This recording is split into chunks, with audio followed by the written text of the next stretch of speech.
Part 4 of the C1 Advanced Use of English paper, the keyword transformations, is bloody hard. Actually, it's really, really difficult.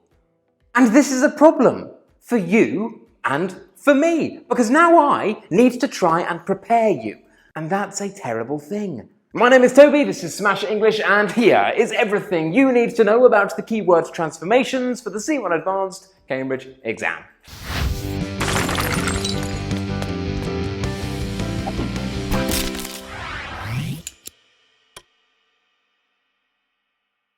Yes, as I said before, part 4 of the C1 Advanced Use of English paper is bloody difficult. You have a sentence, and you have a key word, and then you have another sentence. Your job is to make the second sentence mean the same thing as the first sentence using the key word. You should write between 3 and 6 words to do this. Each question is worth 2 marks. So, even if you don't know the complete answer, it is very important that you write something. If you write nothing, then you will definitely get 0 marks. If you write something, you could get 1 mark, or even 2 marks. So, do not leave any blank spaces. Yes, yes! If you have done the Cambridge B2 first exam, then this part of the C1 Advanced exam will be familiar to you. However, it is a lot more difficult. This is because C1 Advanced word transformations may involve idioms and fixed expressions. This is different to completing a grammar structure.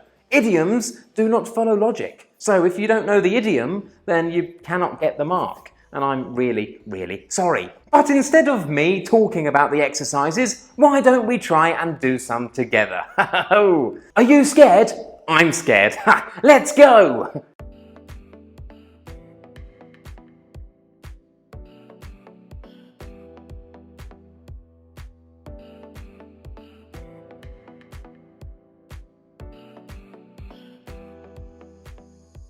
What tense is the original sentence? It's the present simple, and we can use the present simple to talk about routines and habits, and that is what we are doing here. I'm sure that you do not know every single use of the present simple though, and if you would like to learn every single use of the present simple that you need to know, then watch this video here. It's really, really good. So, we are talking about a habit or a routine. Both of these sentences contain the expression smash English every afternoon. So we can eliminate that expression from both of our sentences because it's not important. We do not need to change that, so let us not distract ourselves. Yes. So now we need to find a way of saying I watch with the word habit. Firstly, what type of word is habit?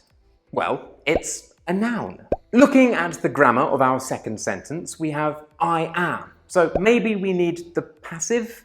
No, that's really strange. Perhaps we need the present continuous. Well, no, we know that's impossible because we are talking about a habit and we don't use the present continuous for habits. No, we need to use a fixed expression. And in this instance, the fixed expression is to be in the habit.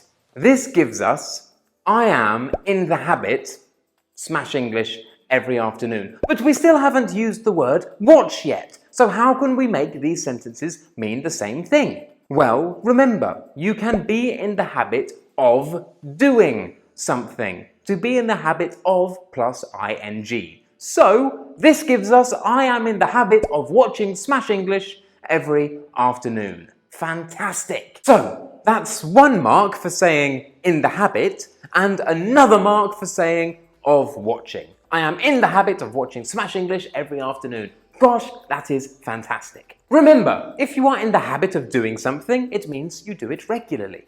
If you are not in the habit of doing something, it means you don't do it regularly. You can also get into the habit of doing something, and that is the process through which something becomes a habit. Wow, how exciting. And I am not in the habit of begging people. However, I am going to beg you to subscribe. Please, please subscribe. Please, I'm desperate. Please!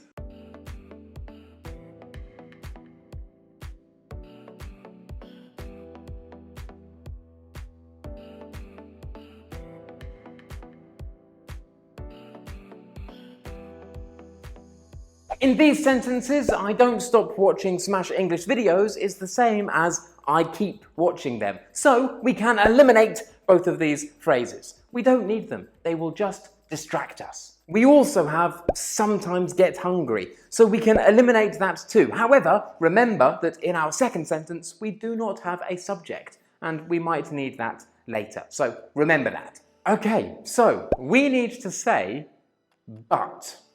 We need to find another way to say but using between 3 and 6 words with the word fact.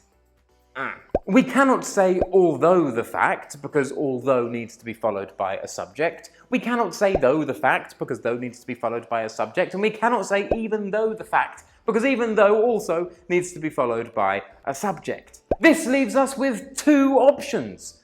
Despite the fact that, and in spite of the fact that. But remember, we can only use between 3 and 6 words. Both of these answers are technically correct. However, we cannot say in spite of the fact that, because remember, we need to put our subject, I. That's 7 words, not 6. We can only use 6. So, despite the fact that I is our answer here. Yes, this gives us I don't stop watching Smash English videos despite the fact that I sometimes get hungry. Wow, that's 1 mark for despite and another mark for the fact that I. Brilliant. And yes, Smash English is definitely more important than your hunger for food, because Smash English satisfies an even more important hunger, and that is your hunger for English. The best hunger. Or maybe the worst, and that's why Smash English is the best, because it stops the worst kind of hunger. That's a fact.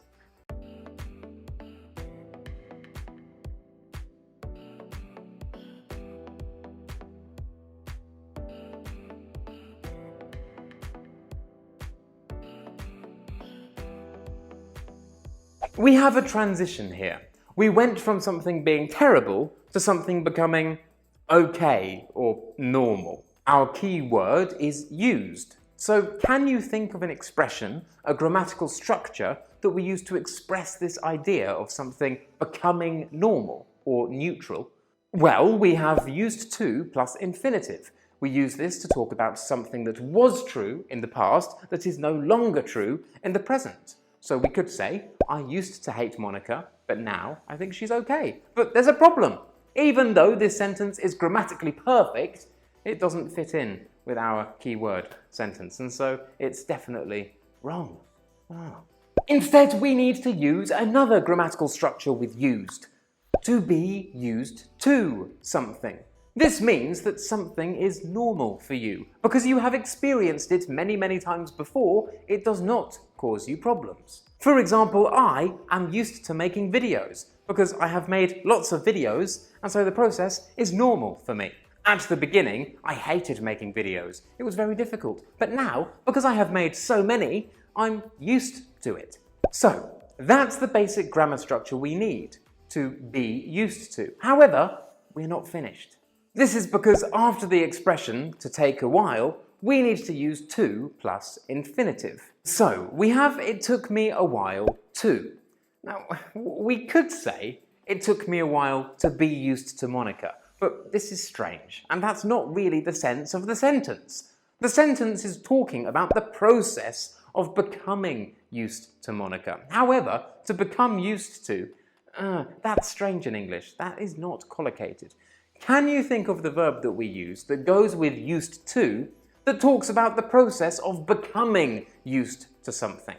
The verb we use is get. Remember, get can mean become. So in this sentence we have, it took me a while to get used to Monica. Done. So that's 1 mark for writing to get and another mark for writing used to.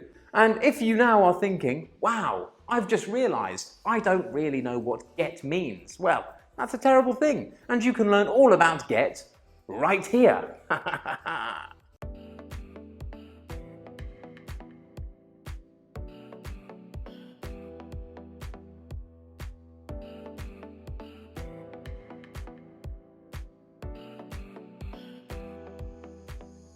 Oh, good God, this is difficult. Okay, look at our sentence carefully. What grammar structure do we need here? Notice how the first word is were, and this is an auxiliary verb. There's no subject before it. However, this is not a question. So what grammar structure do we need? We need an inversion. Were is the past simple. And in the second clause of our keyword sentence, we have the modal verb would. So this suggests that we need to make a second conditional using inversion. Wouldn't change anything and would do nothing differently are the same. They are both result clauses of the second conditional. So we can eliminate both of them. They just distract us and we don't need them. So get rid of them.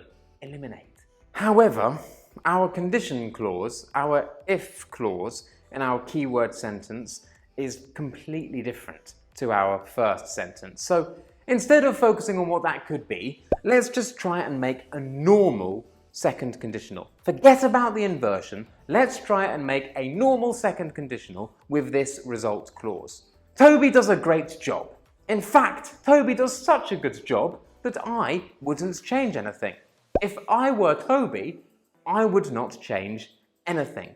This is our basic second conditional. However, we need to rewrite this sentence using inversion and using our key word, shoes. But don't worry, because inverting the second conditional is really, really easy. We eliminate if and put were before the subject.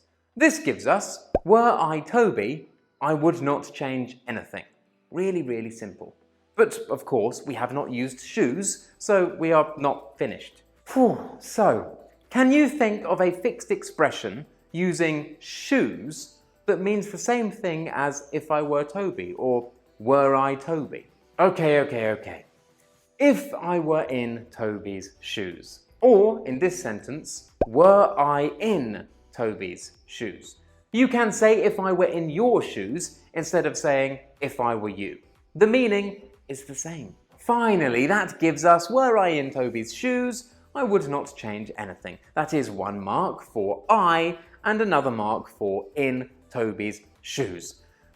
And if you want to learn all about inverting conditionals for the C1 Advanced Cambridge exam, then I have a video about it right here. And it's difficult, so good luck.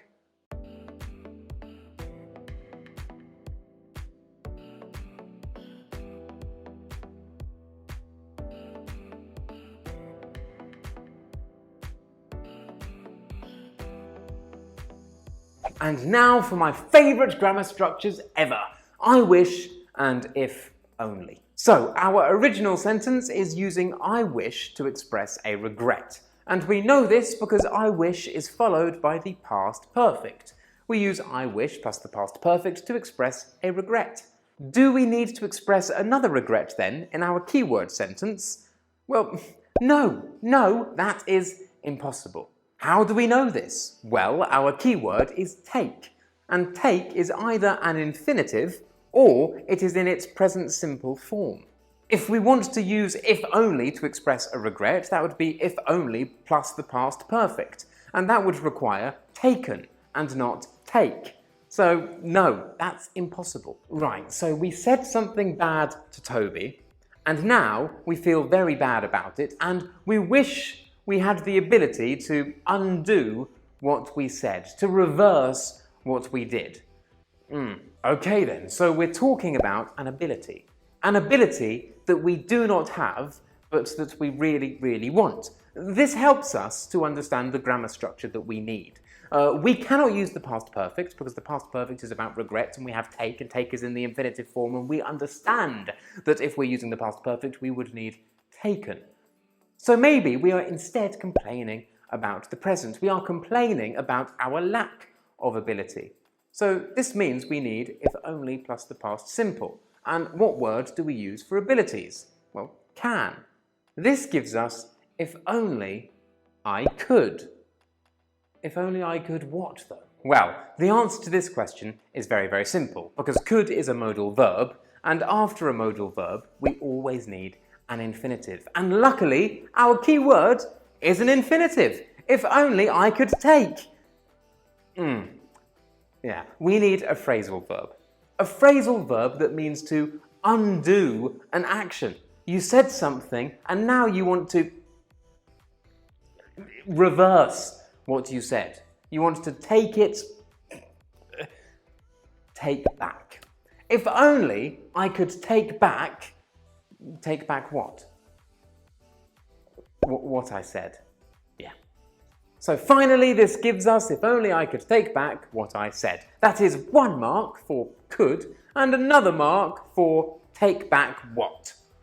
And if you are thinking, Toby, I'm completely lost. I wish I understood more about wish, and if only I had paid more attention at school. Well, don't worry, because now the internet is your school, and this video is your teacher.